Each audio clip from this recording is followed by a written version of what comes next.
शिवसेना ही रस्त्यावरची संघटना आहे आणि या संघटनेमध्ये जो काम करतो तो देखील ॲक्च्युली रफ अँड टफ असतो. असाच रफ अँड टफ एक माणूस आपल्या सोबत आहे. तो ॲक्च्युली उमेदवार आहे. अनिल सानप हे त्यांचं नाव आहे. ते आपल्या सोबत आहेत.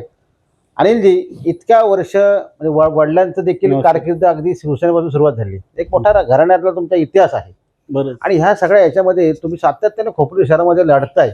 वेगवेगळ्या सामाजिक, राजकीय सगळ्याच क्षेत्रामध्ये तुम्ही सातत्याने लढताय. तुमचा एक चेहरा दिसतोय. परंतु नगरपालिकेची पायरी मात्र तुम्हाला चढता येत नाही. हे अपंगत्व काय येतं सातत्याने? मला काय कळत नाही. तुम्हाला नेमकं काय म्हणायचं ते सांगा. अं, आपण जे बोललात ते तसं काही नसतं. असं असतं बघा, अपयश ही यशाची पहिली पायरी आहे आणि अपयश मी बघितलेलं आहे. काय असतं, मुळात माझा पिंड जो आहे कार्यकर्त्याचा आहे, एक पत्रकाराचा पिंड असतो. त्यामुळे राजकारण पिंड नसताना मी बऱ्यापैकी लोकांपर्यंत पोचलेले, लोकांच्या मनात जागा निर्माण केलेली आहे. परंतु आता ही जी निवडणूक मी लढत आहे ही खऱ्या अर्थाने मी तावून सुलागून निघालो आहे आणि त्यामुळे मी तुम्हाला निश्चित वचन देतो आणि तुम्हाला मी आश्वासित करतो की ज्या लोकांनी माझ्यावर विश्वास ठेवला आहे मागच्या निवडणुकीतही आणि आता प्रचंड जनप्रक्षोभ माझ्याबरोबर आहे, विरोधातला जनप्रक्षोभही माझ्याबरोबर आहे, तर तो घेऊन मी विजयश्री खेचून आणणार म्हणजे आणणार. मागच्या वेळचा झालेला पराभव हा तुमच्या जिवारी लागला होता. नक्कीच. बरोबर आहे. नक्की. ह्यावेळी मात्र तुम्ही म्हटलं आता मी आता प्रगल्भ झालोय. परत शेवटी अनेक 5 बरोबर. वर्षात पाणी परत फुला खालून गेलेलं आहे. बरोबर बरोबर. ह्यावेळची निवडणूक तुम्हाला वेगळी वाटते का सोपी वाटते का खरंच परत एकदा आव्हानच आहे? नाही, मला अगदी सहज वाटते. ही निवडणूक माझ्यासाठी खूप सहज झाली, कारण गेल्या 25 वर्षाचा माझा अनुभव पत्रकारिता क्षेत्रातला, सामाजिक क्षेत्रातला आणि राजकीय क्षेत्रातला हा सर्व पणाला लावून मी उतरलेलो आहे आणि पूर्ण ताकदीनिशी निवडणुकीसाठी जे काही लागतात, जसं तुम्ही निवडणूक ही एक प्रकारचं युद्धच आहे, तर युद्धासाठी जी तयारी लागते ती सर्वांगीण तयारी मी केलेली आहे आणि त्या सर्वांगीण तयारीनिशी मी उतरलो आहे आणि मला पूर्ण आत्मविश्वास आहे. प्रभागातली जनता माझ्यासोबत आहे आणि माझ्यासोबत राहील आणि माझा विजय निश्चित आहे. एवढी तुम्हाला खात्री का? म्हणजे लोक अशी काय जरा म्हणजे लोकांना तर इतकं मतपरिवर्तन झालंय मला निश्चित दिसत नाही कुठं म्हणून बोललो. निश्चित कसं, मागच्या निवडणुकीला तब्बल 8 वर्ष उलटून गेली, नगरपरिषदेची निवडणूक नाही झाली. तर ती निवडणूक नाही झाली, मागच्या निवडणुकीत मी जो पराभव माझ्या जिवारी लागला त्याच्यानंतर ज्या म्हणजे प्रकर्षाने मी उतरलो मैदानात आणि काम करू लागलो, ज्या पद्धतीने मी काम केलं सामाजिक क्षेत्रात, शैक्षणिक क्षेत्रात आणि धार्मिक क्षेत्रात, सर्व क्षेत्रात मी कुठलाही कानाखाली ठेवलेलं नाही. सर्व क्षेत्रात माझं प्रचंड काम आहे आणि एकदम भरभरून लोकांना मदत केलेली आणि तो लोकांचा आत्मविश्वास, त्यांच्यावर केलेलं मी प्रेम, ते आज मला रिटर्न मिळतंय आणि लोक मला पूर्ण त्याच्या बॉडी लँग्वेजमध्ये दिसतंय की ते आज 100 नाही 1000% माझ्याबरोबर राहतील. पण हा मतदारसंघ जरा म्हणजे इथल्या लोकांच्या अपेक्षा तुम्हाला नेमका काय जाणवतात? लोकांच्या ज्या अपेक्षा आहेत काही नसतं. सर्वसामान्य माणसाला फक्त तुमच्याकडनं प्रेम हवं असतं आणि त्यांच्या ज्या गरजा असतात, ज्या रोजमर्राच्या जिंदगीत ज्या त्यांना गरजा येतात, त्या गरजांना तुम्ही त्यांच्यासाठी उभं राहणं असतं. नगरपालिकेची कामं ही तर प्रशासन करतच असतं, गटारं, टॉयलेट आणतं, पण त्याच्याही पलीकडे जाऊन तुम्ही त्यांना आपुलकीची वागणूक देणं महत्त्वाचं असतं. तुम्ही त्यांना पॉकेट समजू नये. लोकांनी त्यांना पॉकेट समजलं, हा माझा पॉकेट आहे कोणी समजला होता का याच्यात? असं दिसतंय. एकंदर जी चर्चा जिथं पण होते, तर काही कुणीतरी त्यांना पॉकेट समजल्याची चर्चा दिसते. तुमच्या विरोधकांचं म्हणणं असं म्हणजे बोलण्यात येतं का हा बालेकिल्ला माझा आहे. हां, खरंच बालेकिल्ला आहे कोणाला? नाही, मला तर विरोधकच दिसत नाही. तुम्हाला विरोधक दिसतोय, मला विरोधकच दिसत नाहीये. मी जे बघतोय मला विरोधकच नाहीये.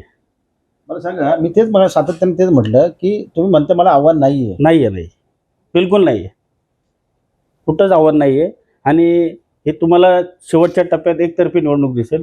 ही निवडणूक जेवढे वर्ष मी अनुभव घेतलेला आहे, आता ही तुम्हाला शेवटच्या 2 तारखेला आणि 3 तारखेला रिझल्ट तुम्हाला एकतर्फी दिसेल. तुम्ही काल इकडे प्रचार होता कुलदीप शेंडे यांचा, हो, त्यात पण तुम्ही तेच म्हटलेलं आहे आणि एकूणच तुमचा प्रतिस्पर्धी जो आहे हा तगडा आहे. त्याला वेगळा इतक्या वर्षाचा नगरपालिकेचा अनुभव आहे आणि म्हणून मी सातत्याने तेच म्हणतोय. तुम्हाला कोणतरी गाफील ठेवतोय का तुम्हाला ओव्हर कॉन्फिडन्स तुमच्या जाणवतो असं काय का? नाही, ओव्हर कॉन्फिडन्स आणि कॉन्फिडन्स यातमध्ये फरक आहे.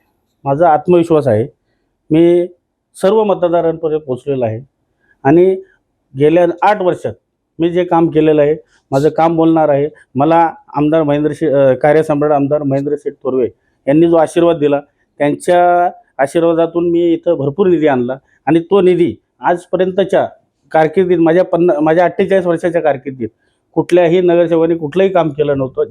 जे कामं त्यांना जमली नाही किंवा जे आमदार किंवा खासदार याच्या आधी होऊन गेले त्यांना जमली नाही, ते आमदारांनी आशीर्वाद मला दिले. त्यांच्या माध्यमातून मी सिद्धार्थनगरमध्ये शिवस्मारक बांधून घेतलं. सिद्धार्थनगरमध्ये अनेक ठिकाणी लाईट्स वगैरेची व्यवस्था केली, पाण्याची व्यवस्था केली पूर्ण प्रभागामध्ये.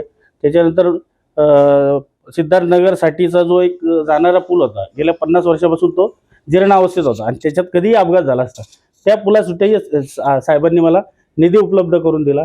आणि हे काम वास्तविक पाहता हे नगरसेवकांची कामं होती.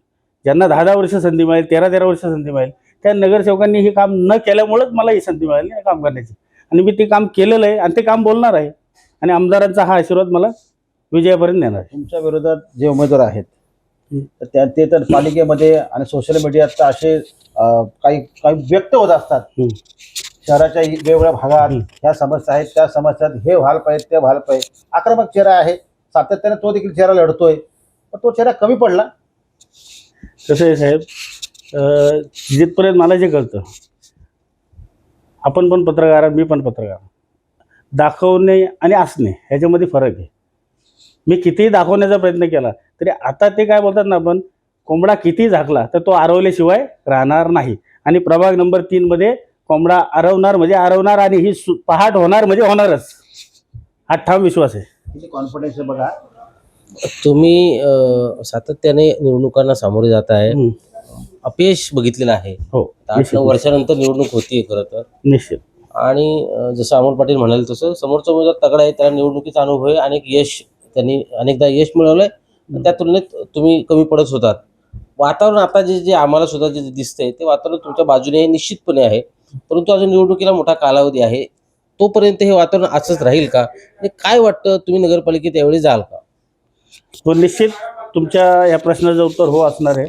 कारण असं आहे त्याचं की लोक आता धनशक्तीला कंटाळलेली आहेत आणि ते बोलतात ना, छपरीगिरीला कंटाळले आहेत. लोकांना तशा पद्धतीचं नेतृत्व नको आहे. लोकांना स्पष्ट आणि स्वच्छ नेतृत्व पाहिजे. स्वच्छ म्हणजे कामाच्या स्वरूपात. बाकी मी वैयक्तिक कुणावर जाणार नाही, कारण वैयक्तिक जाण्यासारखं भरपूर आहे, पण मला त्याची गरज वाटत नाही आता. कारण आता बऱ्यापैकी लोकांनी ही निवडणूक हातात घेतलेली आहे, जनतेने हातात घेतलेली निवडणूक आहे. ही अनिल सानप स्वतःची निवडणूक नाही किंवा माझ्या प्रभागात सेनेची नाही, ही प्रभागातील जनतेने हातात घेतलेली निवडणूक आहे. त्यामुळं तुम्ही पराभव पाहिलाय, त्या पराभवानंतर सुद्धा तुम्ही सातत्याने लोकांसमोर जाण्याचा प्रयत्न करत आहे. जी काय सहानुभूती असते पराभूत उमेदवाराला, ती सहानुभूती कितपत मिळेल असं वाटतंय? नाही बघा, हे आजचं जी निवडणूक ही सहानुभूतीवर नाही आहे, कामावर आहे. आपण जे केलेलं काम आहे किंवा आमदार साहेबांनी माझ्या प्रभागात जे मला निधी दिलेला आहे उपलब्ध करून, त्याच्यावर ही निवडणूक आहे आणि त्याच्यावर मी निवडणूक जिंकणार आहे. मी कुठल्याही पद्धतीची सिंपत्ती घेऊन या निवडणुकीत नाही. फक्त एवढंच आहे की मी माझा अनुभव तुमच्यासमोर शेअर करत असतो. ती सिंपत्ती मागत नसतो. जे आहे ते तुमच्यासमोर आहे आणि येणाऱ्या 3 तारखेला जनता, 2 तारखेला जनता बोलणार आहे. लोकांचं मत आहे. हे माझं अनिल सानप हा मतदार आहे. मी माझं मतदार मला असणार आहे एक व्यक्तिगत स्वार्थ म्हणून, परंतु जनतेचं मत ठरलेलं आहे ना. एक पॅनल टू पॅनल आपण निवडणूक लढत असतो. म्हणजे तुमच्यावर एक महिला उमेदवार आहेत, त्या नेमक्या कोण आहेत? नगराध्यक्षपदाचे उमेदवार कुलदीपक शेंडे असणार आहेत. निश्चित पॅनलला कशा पद्धतीने इथं सपोर्ट मिळेल, कशा पद्धतीने लोकांचं जे काय सहकार्य आहे किंवा मतांचं जे काय दान आहे ते कशा पद्धतीने मिळेल? निश्चित आपण चांगला प्रश्न विचारलात की आमच्या पॅनलला जसं वरती नगराध्यक्ष पदाचे उमेदवार आपले कुलदीप जे शेंडे आहेत, त्यांचे प्रचंड काम आहे, त्यांचं कौटुंबिक काम आहे आपल्या पूर्ण शहरासाठी, ते आज काम करणार आहे. आमदार साहेबांचा त्यांना आशीर्वाद आहे. परत आमच्या अनुसूचित जाती प्रवर्गातनं प्राची आकाश कांबळे या RPIच्या माध्यमातून आमच्यासोबत आहेत. म्हणजे आम्ही सेनेच्याच निशाणीवर लढणार आहेत, परंतु RPIचं इथं अलायन्स आहे आणि RPIची ती एक सीट आमच्याकडे आहे. भारतीय जनता पार्टी आमच्यासोबत आहे आणि प्राची आकाश कांबळे ह्या पण एक सुशिक्षित चेहरा आहेत आणि त्यांचे पती आमचे इथले स्थानिक पदाधिकारी असल्यामुळं त्यामुळे त्यांचं काम आहे आणि आमदारांचा त्यांना आशीर्वाद आहे. जसं मला आशीर्वाद आहे तसं त्यांनाही आशीर्वाद आहे आणि आमदार निधीचा लाभ त्यांनाही होणार आहे. तो निधी माझ्या एकट्यासाठी नव्हता दिला, त्यांच्यासाठीही दिला होता. त्यामुळे इथली जनता सुज्ञ आहे आणि ती आमच्या प्राची आकाश कांबळे, अनिल सानप आणि कुलदीपजी शेंडे हा पॅनल प्रचंड बहुमताने विजय करते. हा प्रभाग फार महत्त्वाचा आहे. म्हणजे इथली परिस्थिती बघता तर घरी धबधबा याच्यामध्ये येतो, नीलकंठ व्हॅली असेल, कृष्णा व्हॅली असेल आणि सिद्धार्थनगर, बरोबर आहे. अजूनही विकासाच्या दृष्टीने मागे दिसतोय मला. आणि इतकी सगळा एक मोठा सगळा गोरगरीब जनता असेल किंवा सगळा वर्ग या ठिकाणी राहतोय, बरोबर. यांच्या पण काही अपेक्षा आहेत, व्हायला पाहिजे, नक्कीच होत नाही. नक्कीच चांगला प्रश्न विचारलात आपण. जसं आपण विचारलेल्या प्रश्नात अनेक वेळा नगरसेवक होतात लोक, अनेक वेळा आमदार होतात. पण मी माझ्या ह्या आता राजकीय कारकिर्दीत बघितलं, ज्या झपाट्याने आमदार महेंद्र शेठ थोरवे काम करतात किंवा काही असू दे, एनिवेअर राजकारण कुठल्या पद्धतीचं असू दे, काय असू दे, परंतु जे काम करण्याची पद्धत आहे त्यांची, हातोटी आहे, कोणी त्यांच्याकडे गेलं तर ते रिकामा येत नाही, ते काम झालंच पाहिजे. आज माझ्या प्रभागात पाण्याची समस्या होती, काही अंशी मी ती काही ठिकाणी सोडवली, पण अजूनही आहे. मग इथं ते नगरसेवक जे कोणी होते ते काम करत होते का? कार्यक्रम सोशल मीडियावरती जसं अमोल पाटील म्हणाले तसं राहिलं तुम्ही ना. आरोप करताय नगर नाही बोला तुम्ही, पण थोडासा इंटरफेअर करतो की सोशल मीडियावरती किंवा समाज माध्यमांवरती इथले नगरसेवक तर मोठ्या मोठ्या गोष्टी करताना दिसतात, मोठी मोठी कामं त्यांनी केली, अशा प्रकारचे चित्र उभं करताना दिसत आहेत. वास्तविकता नक्की काय आहे प्रभागात? प्रभागात इथं बघा तुम्ही, आता मी जिथं बसलो आपण कृष्णा व्हॅली, इथे जवळजवळ 6 इमारती आहेत आणि जवळजवळ 500 फ्लॅट आहेत. तिथं पाण्याचा समस्या आहे, आजही पाणी नाही आहे तिथं. आपण खोपोली नगरपालिकेत राहतो, इथं आमच्याच वॉटरफॉलमधनं हजारो लाखो क्युसेस पाणी दरवर्षी वाया जात असतं आणि तिथंच पिण्यासाठी पाणी नाही आहे.